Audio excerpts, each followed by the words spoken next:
Have you ever wondered what it would be like to face one of your greatest fears in the middle of the ocean? Imagine crashing into the vast sea, miles from any shore, and suddenly realizing you're not alone. You're surrounded by sharks. How would you survive? In today's video, we're diving into the jaw-dropping story of Walter Wyatt Jr., who miraculously survived a plane crash and a 15-hour swim with sharks. Let's unravel this incredible tale of survival and resilience. The calm before the storm. It was supposed to be a simple, routine flight. On December 5th, Walter Wyatt Jr. boarded his twin-engine Beechcraft in Nassau, planning to reach Miami in just 65 minutes. The skies were clear, the sea calm, and Wyatt felt confident despite a recent theft of his navigational equipment. With only a compass and a handheld radio to guide him, he flew by instinct. But as he soared past Andros Island, everything changed. Dark clouds rolled in, and the compass needle began spinning erratically. Rain pounded against the windshield, blurring his vision. Wyatt scanned the horizon, searching for any sign of land, but all he saw were endless waves crashing below. It was the beginning of a perilous journey, one that would test his courage and resolve. Little did he know, the storm was only the first of many life-threatening challenges he would face. Navigational equipment stolen. Before takeoff, Wyatt discovered that thieves had looted his plane's navigational equipment in Nassau. Left with only a compass and a handheld radio, he was forced to rely on his instincts. As an experienced flight engineer, Wyatt had navigated tricky skies before, but flying over open sea without proper equipment was a different challenge altogether. An hour into his flight, the skies darkened and storm clouds gathered around him. With rain hammering the plane and the compass needle gyrating unpredictably, his anxiety rose. The only landmark he glimpsed was a chain of rocks, possibly near Bimini. He followed the coastline, hoping it would lead him in the right direction, but soon realized he was completely lost. Alone and disoriented, Wyatt knew that a single mistake could be fatal. His journey had just turned from a routine flight into a terrifying fight for survival. The crash.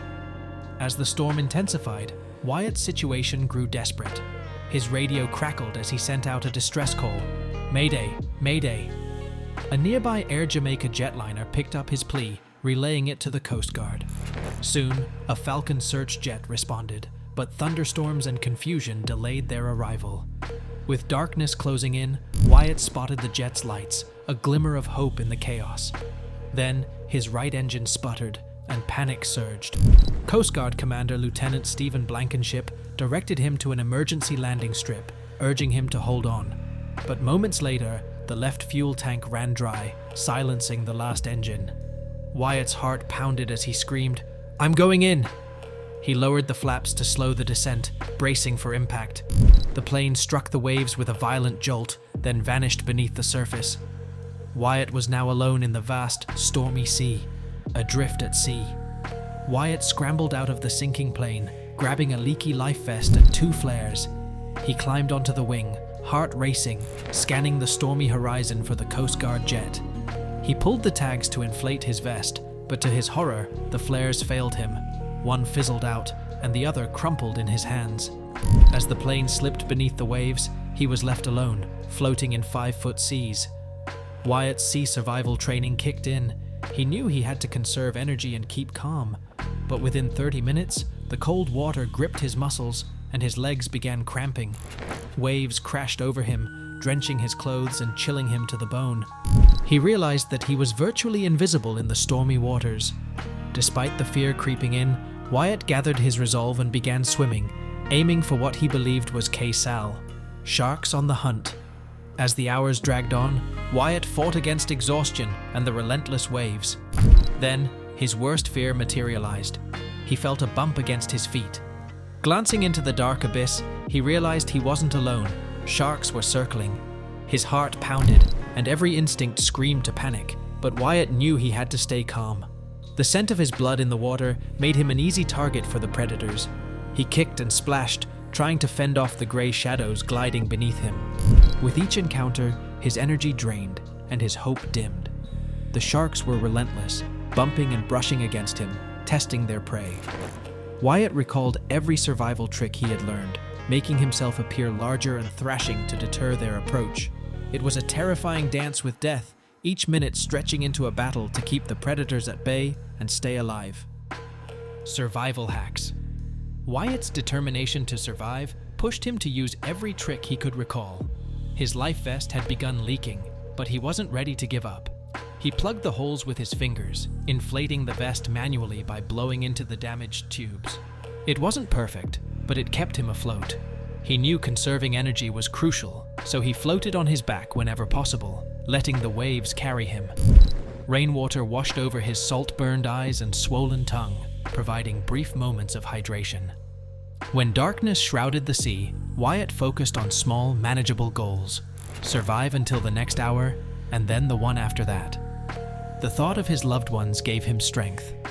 Every now and then, he scanned the horizon for rescue lights, hoping to spot a plane or boat.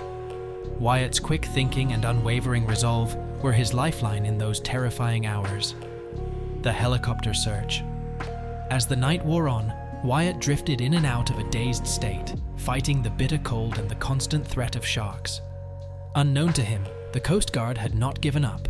Lieutenant Stephen Blankenship and his team were back in the air, joined by a Navy helicopter equipped with a searchlight. However, severe thunderstorms, heavy rain, and almost zero visibility made their mission perilous. They combed the choppy waters, hoping for any sign of life amidst the vast ocean. For Wyatt, hours of isolation turned into a blur of darkness and fear. Just before dawn, he spotted faint lights in the sky, a sign that the search had resumed. Adrenaline surged through his veins, and hope flickered inside him. But with each pass overhead, the aircraft seemed to miss him. Would they finally spot him before exhaustion or predators took their toll? Facing death.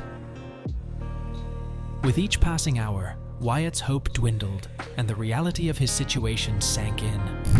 As the chilling waves continued to batter him, he felt his strength waning. In a heartbreaking moment of acceptance, Wyatt decided to leave a message for his loved ones in case he didn't make it. He took out an airline identity badge from his shirt and used his watch band to scratch his final words onto it. On one side, he etched, "Trish the House," willing his home to his girlfriend, Trisha Lansdale. On the other, he inscribed 143 MDJWT, a secret code for "I love you," directed at his mom, dad, daughter Jennifer, son Walter, and Trisha. The gesture gave him a brief surge of strength. With the badge secured to his life vest, Wyatt set a new survival goal: to make it to sunrise. In that moment, he resolved to fight on, no matter how dire things seemed. The dawn of hope. As the first light of dawn broke on the horizon, Wyatt's eyes scanned the skies and the churning waves for any sign of help. After surviving a brutal night, he was exhausted, his body aching, and his spirit barely hanging on. Suddenly, he heard the faint roar of an aircraft. Squinting toward the sky, he spotted the Coast Guard jet making a pass over the ocean. His heart leaped with a surge of hope. Waving his orange life vest frantically, he tried to make himself visible amidst the swells. But the plane didn't stop. It flew on, disappearing for a gut-wrenching moment. As Wyatt struggled in the ocean waves, desperately waving an orange vest, the plane pilot, Blankenship, finally spotted him. Instantly, Blankenship marked the location and alerted the Coast Guard.